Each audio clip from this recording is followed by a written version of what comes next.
For over 20 years, I've dedicated my life to bringing you the very best business building strategies to keep you thriving. Get ready to experience the success you've been searching for. Welcome to the Tom Ferry Show. Hey everybody, welcome to the Tom Ferry Show, episode 24. Big shout out to my team. We crossed over 2 million views. Thank you so much for watching, for being a part of this, and of course for maybe sharing it with your friends and family. I don't know, it's just an exciting time right now. I mean, I get pumped about the month of June. Bree is no longer an intern. She is now a part-time team member. She's gonna be asked some questions today.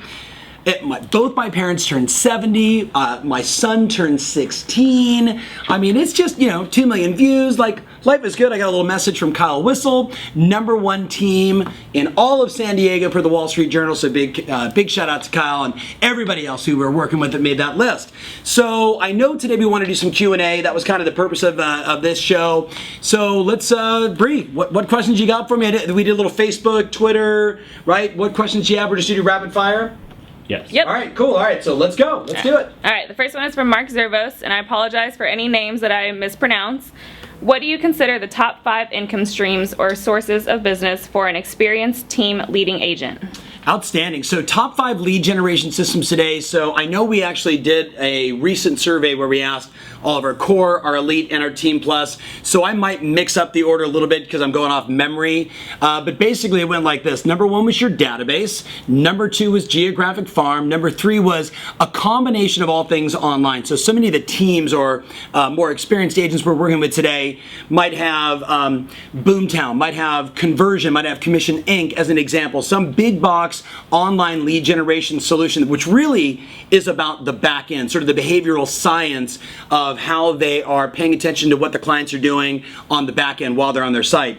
And of course, Zillow and Trulia and Realtor right on down the line. So there's so many of them that they're using. Open houses have been huge, and then it's usually interesting. It's like a niche, like expired listings or for sale by owners. And as crazy as that sounds, a lot of the top teams, because the market's been so frothy, right? So you don't think there's as many of them. But a lot of the top teams actually have people that are going after those lead sources, or for example, like a Tim Smith, where everybody on the team has their own geographic farm under his brand, under Coldwell Banker, and everybody works every possible lead source in their farm. So that would be the top 5, and I probably, there's probably a, maybe this one was 2 and that was 3, but that's it. What's the next question? Next one is from Robin Burdett. Is Facebook advertising dead? If not, how should we revamp our ads so that they get better clicks and are not spam? What is the average daily spend should you do to get a great response rate? Wow. Okay, so first of all, Robin, big shout out to you. Congratulations on just the tremendous success from, remember like 4 years ago when we met and you were, kind of part-time sales manager and selling and maybe selling 5 or 6 homes a year, and last year you sold like 50. So Robin, big shout out to you. Is Facebook advertising dead? Hell no. It's just getting started. Are you serious? Eddie, I mean, I don't want to say on the show like how much money we invest every month in Facebook, but I know it's a monstrous number. Why?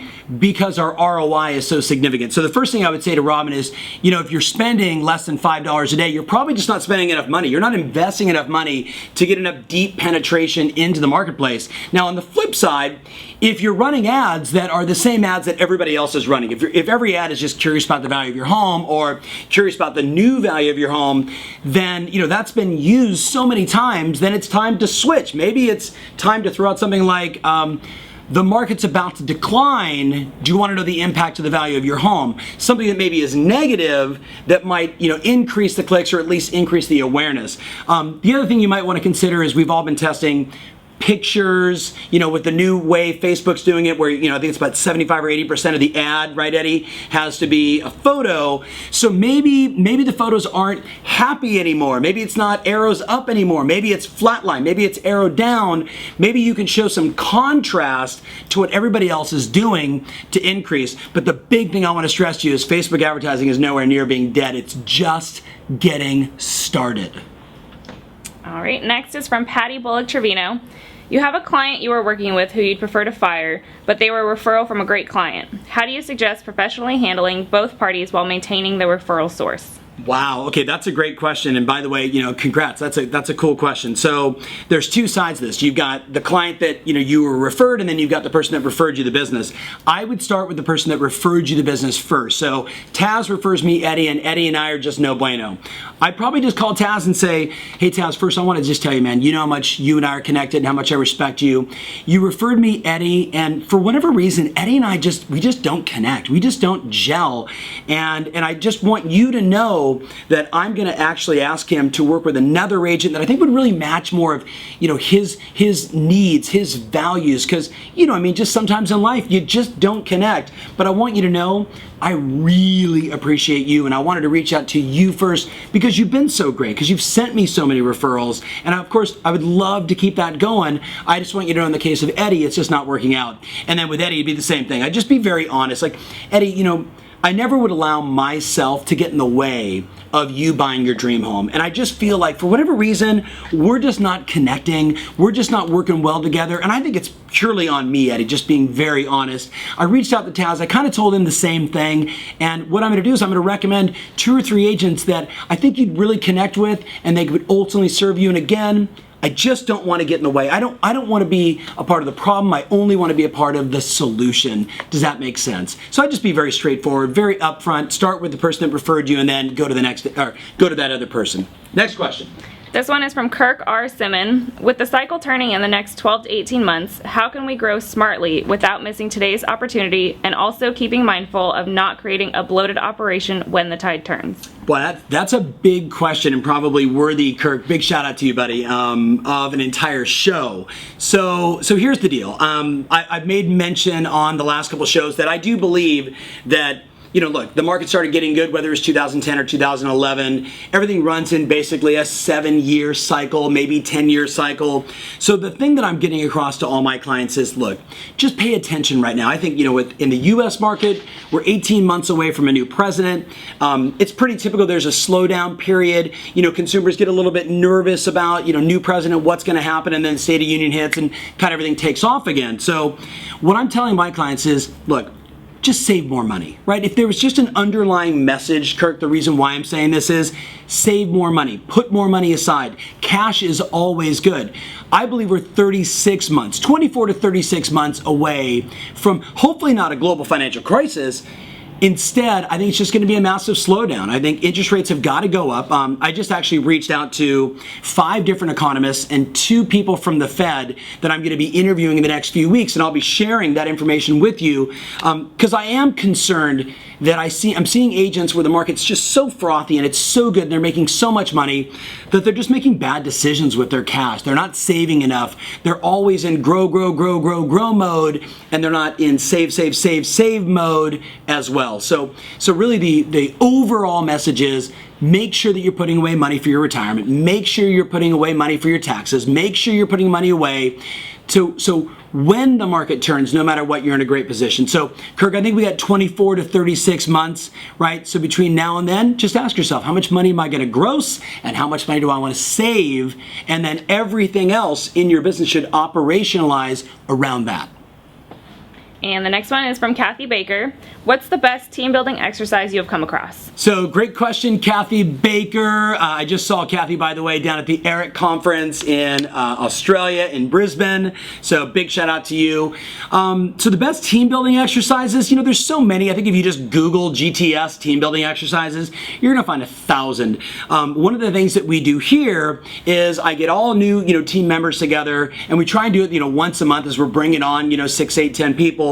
And I just try and create context for people. I want people to share who are they, what did they do before they came to work here, what are their goals, what are their ambitions, and then what did their friends call them. So I just try and create, Kathy, easy ways to create a lot of context for people, because it's just so easy, even in a small team, to just have this sort of superficial conversation all the time and never go deep with people.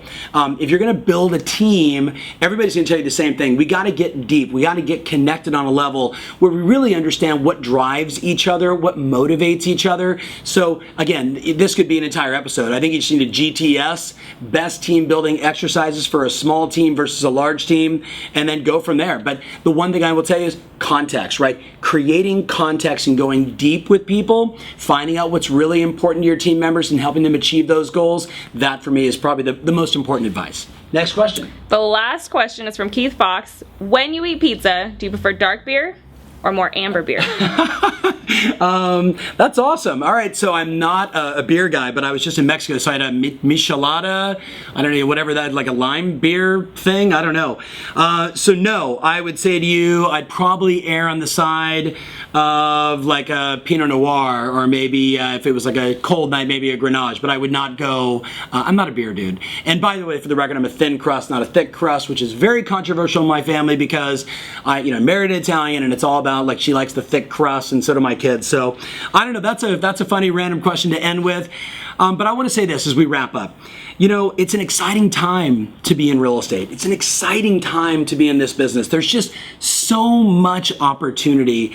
And what I would say to you as you're watching this right now, whether you've never engaged with me before or you've watched every one of these shows, at the end of the day, it comes down to this. Ideas are meaningless unless we go out and execute, unless we go out and implement at a high level. And the reason why I do this is hopefully to inspire you, to encourage you, to share with you good ideas, to share with you some insights so you get the internal courage to go out and take more action, to try new things, to grow your business, and ultimately serve more customers. Because at the end of the day, you read all the things that are happening right now in our space. There's a I'm going to do a whole show just on this one coming up from my buddy Stefan Swampole, talking about the threats of our industry right now. And the number one threat from an agent standpoint is all the knucklehead agents out there that never sell any houses, that walk around with the realtor name badge and make a lot of people look bad because of it.